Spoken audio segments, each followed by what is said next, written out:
Hello सांग मैंने welcome to my channel. आज आम रोही माछर रसा बनैबा। देखंतु आमे एठी 900 ग्राम माछ को काटिकी नहीं जाइछु। एबे आमे ताकू धोईकी परिष्कार करनबा। एबे हमर माछ धुआईकी रेडी हो जाइछि। आमे एथिरे पकेबा हळदी गुंड, पकेबा लूण। एबे आमे एको भल भाबरे गोळेई नबा। एठी हमर हळदी लूण माछरे पूरा मिसी जाइछि। एबे देखंतु पूरा बढ़िया से आमर मैरिनेट हो जाइछि माछटा। एबे आमे कड़ाई गरम करिबा, सेथिरे किछि सोरिष तेल नबा। एबे आमर सोरिष तेल गरम हो जाइछि। आमे एथिरे माछ पकेइछि भाजी नेबा।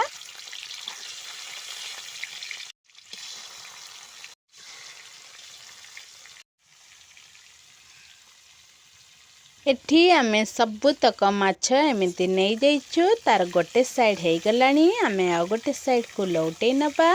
एमिति दुई साइड भल भाबरे ब्राउन कलर आसीबा पर्यंत भाजिबे।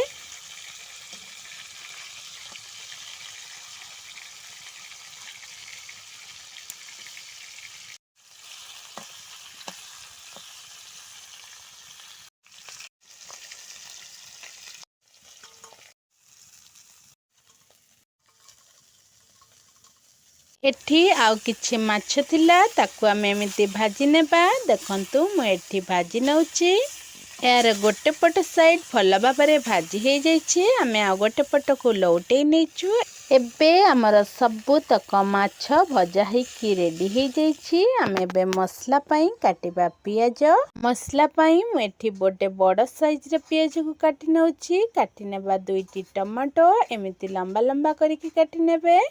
एबे आमे गोटे इंची रो अदा को काटिकी एमिति गुंड गुंड करनबा। मु एठी गोटे बड़ साइज रो रसुण को छड़ेकी नहीं जाइछि। एबे आमे सबु तक मसला को ग्राइंडर जार देकी बाटी नेबा।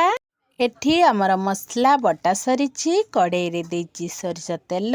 एबे आमे मसला को पकेई नबा। सेथिरे पकेइबा लूण, हळदी आ लंका गुंड। ताकू भल भाबरे जारी नेबा। खट्टा पाई आमे एठी गोटे कमलार रस बाहर करनबा।